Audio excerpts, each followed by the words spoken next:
ડોલીમાં લગ્ન પ્રસંગમાં ફાયરિંગ કરનારા આરોપીનો વિડીયો વાયરલ થયો છે।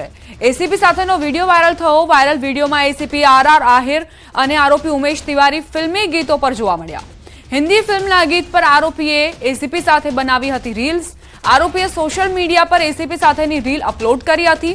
મહત્વનું છે કે આરોપી ઉમેશ તિવારીએ ડિંડોલી વિસ્તારમાં લગ્ન પ્રસંગમાં ફાયરિંગ કર્યું હતું। સંવાદદાતા કીર્તેશ જોડાઈ ગયા છે વધુ જાણકારી સાથે। કીર્તેશ, આજે રીલ્સ વાયરલ થઈ છે, શું હકીકત? બિલકુલ, સુરતના ડિંડોલી વિસ્તારમાં પરમ દિવસે રાત્રે લગ્ન પ્રસંગમાં રાજકીય આગેવાન ઉમેશ તિવારીએ જે પ્રકારે ટેકી મારવા માટે 3 રાઉન્ડ હવામાં ફાયરિંગ કર્યા બાદ 2 લોકોને ગોળી મારતા ઇન્જરી થઈ હતી, તેને લઈને આ સમગ્ર મામલો વિવાદમાં આવ્યો હતો। કહી શકાય કે ઉમેશ તિવારી અધિકારીઓ જોડે ગરબો ધરાવે છે અને જે પ્રકારે સુરતના ભૂતકાળના પીઆઈ ને હાલના એસીપી સાથેની એમની એક રીલ સોશિયલ મીડિયા પર વાયરલ થઈ છે, તેને લઈને ખ્યાલ આવે છે કે ઉમેશ તિવારી કોઈ પણ જાતનું કામ ધંધો નહોતો કરતો, તે છતાં 2022માં તેને હથિયાર લાયસન્સ કેવી રીતે મળ્યું અને ત્યારબાદ જે રીતે રાજકીય વખત ધરાવી તે કહી શકાય કે ફાયરિંગની ઘટના બાદ તેના પર પગલાં લેવામાં પોલીસ થોડી નિષ્ક્રિય રહી હતી। જો કે મીડિયામાં વ્યવહાર પ્રસારિત થતાની સાથે જ પગલાં લેવાયા છે, ત્યારે આ રીલ જે વાયરલ થઈ છે તે જ સાબિત કરે છે કે ઉમેશ તિવારીના પોલીસ વિભાગમાં કેવા સંબંધો હતા અધિકારીઓ સાથે। આભાર કીર્તેશ જાણકારી આપવા માટે। ગુજરાત એનસીસી કેડેટ્સની અમદાવાદથી દાંડી સુધીની 410 કિલોમીટર લાંબી પદયાત્રાનો આજથી પ્રારંભ। આ પદયાત્રાનો પ્રારંભ રાજ્ય શિક્ષણ મંત્રી પ્રફુલ્લ પાનસેરિયાએ કરાવ્યો। એનસીસી કેડેટ્સની સાબરમતી ગાંધી આશ્રમથી દાંડી સુધીની આ પદયાત્રા 24 ડિસેમ્બર સુધી ચાલશે, જેમાં યુવાનો રોજનું 30 થી 40 કિલોમીટરનું અંતર કાપી દાંડી પહોંચશે। આ પદયાત્રા દરમિયાન યુવાનોને વ્યસન મુક્તિ, મહિલા સશક્તિકરણ સહિતના વિવિધ મુદ્દાઓ અંગે લોકોને એનસીસી કેડેટ્સના યુવાઓ જાગૃત કરશે। આ અંગે મંત્રી પ્રફુલ્લ પાનસેરિયાએ જણાવ્યું કે આ એક સંદેશ છે, આ એક રાષ્ટ્ર નિર્માણની દિશાનું સૂચન છે। हमारा उद्देश्य रहेगा कि अलग अलग जगह, अलग अलग गांव, वहाँ पे जाके जो अमृतकाल का उद्देश्य है, जैसे कि Swachh Bharat, Viksit Bharat, fit India, healthy India, women empowerment, drug free society, इन जैसे मुद्दों पर चर्चा करेंगे। राष्ट्र निर्माण માટે સમાના આકૃતિ, સમાના હૃદયની પ્રાર્થનાઓ છે એક દિશા તરફ, જ્યાં જ્ઞાતિવાદ ન હોય, જાતિવાદ ન હોય, ભાષાવાદ ન હોય, સિર્ફ ને સિર્ફ રાષ્ટ્રવાદ હોય। આ સંદેશો યુવાનના મસ્તિષ્ક સુધી પહોંચાડવાનો અમારો આ એનસીસી દ્વારા ભગીરથ પ્રયાસ થયો છે। બાંગ્લાદેશમાં હિન્દુઓ પર અત્યાચારના પડઘા અમદાવાદમાં પડ્યા। હિન્દુ હિતરક્ષા સમિતિ કર્ણાવતીએ પણ બાંગ્લાદેશમાં હિન્દુઓ પર થતા અત્યાચારને ખુલીને વિરોધ કર્યો અને રિવરફ્રન્ટ પર વિશાળ માનવ સાંકળ રચી દેખાવ કરી વિરોધ કરાયો, જેમાં સંતો, મહંતો તેમજ રાજનેતાઓ પણ જોડાયા। તમામ લોકોએ માનવ સાંકળ રચી બાંગ્લાદેશમાં હિન્દુઓ પર થઈ રહેલા અત્યાચારનો વિરોધ કર્યો હતો, સાથે જ અત્યાચારો બંધ કરવાની માંગ કરી। આ વિરોધ પ્રદર્શનમાં મોટી સંખ્યામાં લોકો પણ જોડાયા હતા। સવારે વલ્લભ સદનથી ઉસ્માનપુરા રિવરફ્રન્ટ પાર્ક સુધી માનવ સાંકળ રચાઈ હતી, સાથે જ ખાસ સભાનું પણ આયોજન કરાયું હતું। સભામાં જગન્નાથ મંદિરના મહંત દિલીપદાસજીએ અત્યાચારોને ખૂબ શરમજનક ગણાવ્યા અને સૌને એકજૂથ થવાની જરૂર પર ભાર મૂક્યો। ભાડજના હરિકૃષ્ણ મંદિરના શ્યામચરણદાસે કહ્યું કે બાંગ્લાદેશમાં મંદિર પર હુમલા, મૂર્તિઓ ખંડિત થઈ રહી છે, જે સામે કઠોર પગલાં લેવાવા જોઈએ। આરએસએસ ગુજરાત પ્રાંતના ભરતભાઈ પટેલે કહ્યું કે બાંગ્લાદેશમાં હિન્દુઓનું મનોબળ વધારવા આપણે એકઠા થયા છીએ। અક્ષર વત્સલ સ્વામીએ કહ્યું કે આવતીકાલે મોક્ષદ એકાદશી છે, આવતીકાલે ભગવદ્ ગીતા સૌને વિતરણ કરીએ। હિન્દુઓના ટાર્ગેટ કરીને અત્યાચારો શરૂ થયા, એકદમ નિંદનીય છે। આ પ્રકારે ક્રૂર અત્યાચારો, પુરુષોની હત્યા, મહિલાઓ પર બળાત્કાર, લૂંટફાટ, કોઈ ત્યાં સેફ જ નથી। અને આશ્ચર્યની વાત એ છે કે દુનિયામાં જે માનવ અધિકારની વાતો કરતા મોટા મોટા લોકો, મોટા મોટા સંગઠનો, મોટા મોટા દેશો એ પણ ચૂપ છે। આ બધાની આંખો ખોલે એટલા માટે આજે દેશભરમાં આ પ્રકારે પ્રદર્શન થઈ રહ્યા છે અને એના ભાગરૂપે જ કર્ણાવતીમાં એક વિરાટ માનવ સાંકળ એ બની છે। ધર્મના આધારે જે ક્રૂરતા થઈ રહી છે એ બંધ થવી જોઈએ। દુનિયામાં દરેક મનુષ્યનો માનવ અધિકાર છે અને જીવવાનો અધિકાર છે। એ સંદેશ દુનિયાએ હવે આ પ્રકારના તત્વોને આપવો પડશે। આટલી મોટી સનાતન હિન્દુઓની મેદની જોઈને મહાભારતનું એ વાક્ય યાદ આવે છે, સંઘે શક્તિ કલૌ યુગે.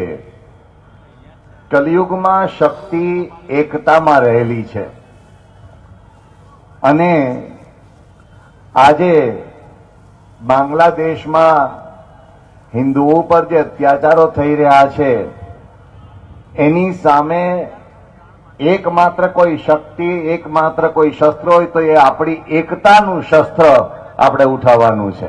આજે આપણા સનાતન ધર્મીઓ એમનો જે માનવ અધિકાર બાંગ્લાદેશમાં જે વસી રહ્યા છે એમનો માનવ અધિકારની સુરક્ષા કરવી હશે તો આપણે આપણું કર્તવ્ય પાલન કરવું પડશે.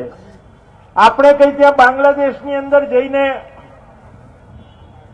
ત્યાં ઉત્પાત કરનારાઓને ઉપર તો આપણે જઈ શકવાના નથી, બોર્ડર ક્રોસ કરી શકવાના નથી, પરંતુ ત્યાં રહેલા હિન્દુનું મનોબળ વધારી શકીએ છીએ કે અમે તમારી સાથે છે.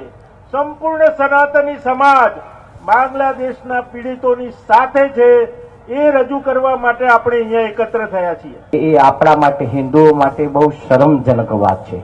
હિન્દુ સમાજ આટલો આપણો મોટો વિશાળ સમુદાય, આપણી આટલી મોટી સંખ્યા હોવા છતાં એ અલ્પ નાનું બાંગ્લાદેશ આટલું આપણા ઉપર, આપણા સંતો મંદિરો તોડી નાખતા હોય, મૂર્તિઓને ખંડિત કરી દેતા હોય, તો બાંગ્લાદેશના આ જે કાર્ય થઈ રહ્યું છે એમાં આપણે સૌ એક બની, નેક બની, હિન્દુ સમાજ એક બની એનો વિરોધ વ્યક્ત કરી અને માનનીય વડાપ્રધાન શ્રી નરેન્દ્રભાઈ અને એવા આપણા યશસ્વી ગૃહમંત્રી શ્રી અમિતભાઈને પણ રાજ્ય સરકાર પણ આમાં ધ્યાન આપી અને કેન્દ્ર સરકાર પણ ધ્યાન આપી જેમ બને એમ જલ્દીમાં જલ્દી બાંગ્લાદેશમાં શાંતિ, આપણા હિન્દુ સમાજને શાંતિ સ્થપાય, શાંતિથી એમને મંદિરોનું પૂર્ણ નિર્માણ થાય.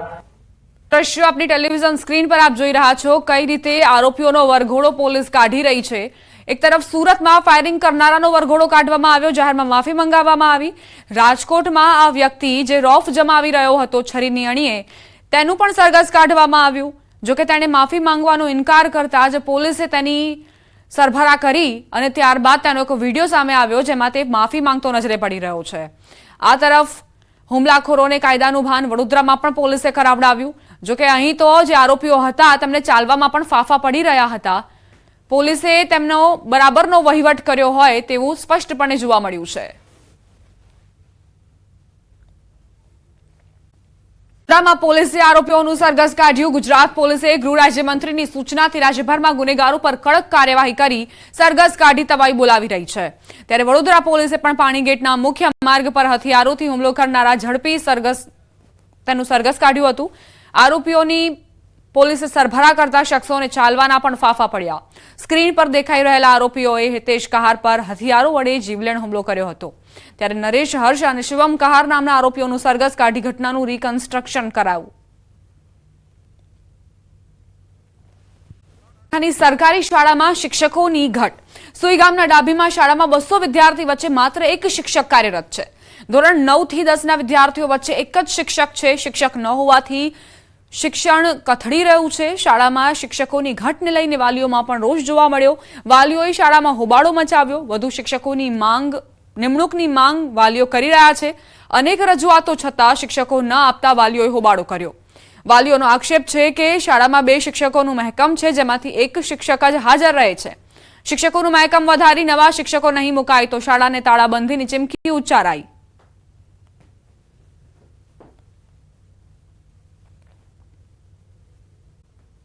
કૌભાંડમાં શિક્ષકોની સંડોવણી હશે તો લેવાશે પગલાં. શિક્ષણ મંત્રી કુબેર ડિંડોર કડક ભાષામાં તેમણે નિવેદન આપ્યું. શિક્ષકોની ગરિમા લજાવનારાઓને છોડાશે નહીં. છેતરપિંડીમાં કોઈ શિક્ષક સામેલ હશે તો તેમની સામે પગલાં લેવાશે. તપાસમાં જે કોઈ સામેલ હશે તો સખ્ત કાર્યવાહી થશે. બીઝેડ કૌભાંડમાં શિક્ષકોની પણ મદદગારી લેવામાં આવી હતી.